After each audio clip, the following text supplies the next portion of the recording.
एक है लक्ष्मी और एक है अलक्ष्मी, जिसे हम दरिद्रा भी कहते हैं। ये दोनों ही समुद्र मंथन के समय निकली थी। जब माता लक्ष्मी निकली तो देवताओं और दानवों के बीच विवाद हो गया। दोनों ही कह रहे थे कि ये हमें चाहिए। देवता कह रहे थे कि लक्ष्मी हमारे पास रहनी चाहिए और असुर बोल रहे थे कि इस पे तो हमारा अधिकार है। जब माता लक्ष्मी ने ये सब देखा तो उन्होंने स्वयं ही शेष सैया पे बैठे भगवान विष्णु का वरण कर लिया। तभी से माता लक्ष्मी हमेशा भगवान विष्णु की सेवा करती रहती है। तो ये दोनों देवियाँ जो समुद्र मंथन के समय निकली थी, लक्ष्मी और अलक्ष्मी, इनके बीच एक बार विवाद हो गया। लक्ष्मी बोल रही थी कि मैं बड़ी हूँ और अलक्ष्मी कह रही थी कि मैं श्रेष्ठ हूँ। लक्ष्मी का तर्क था कि मैं जहाँ रहती हूँ वहाँ सुख समृद्धि और वैभव रहता है, लोग शांति से जीते हैं और मौज करते हैं। और दरिद्रा कहती थी कि मैं साधु संतों और भक्तों में निवास करती हूँ, स्वयं भगवान शिव के पास मैं रहती हूँ। ये दोनों ही ऐसे विवाद करते करते पहुंचे भगवान ब्रह्मा के पास। तो ब्रह्मा जी ने उन दोनों का विवाद बड़े शांतिपूर्ण सुना। ब्रह्मा जी ने दोनों का विवाद सुन के कहा कि स्त्रियों का विवाद स्त्रियां ही सुलझाए तो अच्छा है। इसलिए लक्ष्मी और अलक्ष्मी को ब्रह्मा जी ने गंगा जी के पास भेज दिया। अब ये दोनों गंगा के पास गए।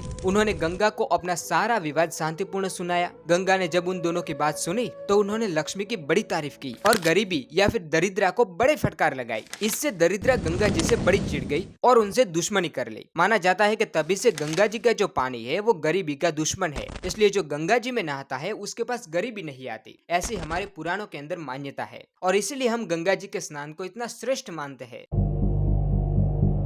तो हमने देखा कि हमेशा माता लक्ष्मी विष्णु जी की सेवा करती रहती है। अब ये दोनों एक दिन बातें कर रहे थे, तभी उन दोनों के बीच एक बात छिड़ी। लक्ष्मी जी ने कहा कि मनुष्य सबसे ज्यादा मुझे ही चाहते हैं, लेकिन भगवान विष्णु ने कहा कि नहीं नहीं, मेरे भक्त तो सिर्फ मेरी ही इच्छा करते हैं। लक्ष्मी जी बोले कि चलो फिर तो परीक्षा ले लेते हैं। उन्होंने एक भक्त को चुना। पहले भगवान विष्णु ने एक साधु का वेश धारण किया और उस भक्त के यहाँ जाके बोले कि मुझे कुछ खाने को दे दो। भक्त ने उन्हें शांति से बिठाया और खाना दिया। भगवान विष्णु खाना खा ही रहे थे कि उसके दरवाजे पे माता लक्ष्मी भिखारिन का वेश धारण करके आ गई। उसने भी उस भक्त के पास जाके खाना मांगा। इंसान बड़ा भला आदमी था, उसने कहा मैं आपको भी खाना दूंगा। और जब वो अपने घर के अंदर से खाना लेके बाहर उसे देने के लिए आया तो भिखारिन ने अपने हाथ से सोने का कटोरा निकाला। ये देख के वो चौंक गया, एक भिखारी के पास सोने का कटोरा। उसने चुपचाप उन्हें खाना दे दिया और जब उन्होंने खाना खा लिया तो कहा कि लाइए माँ जी, मैं आपकी जो ये थाली है उसे साफ कर देता हूँ। तो भिखारिन बोले कि नहीं नहीं, उसे तुम्हारे ही पास रहने दो, मैं एक कटोरी में सिर्फ एक ही बार खाना खाती हूँ। ये सुन के वो तो बड़ा खुश हो गया। उसने कहा कि माँ जी, आप रोज हमारे यहाँ खाना खाने के लिए आइए। उस भिखारिन ने, जो माता लक्ष्मी थी,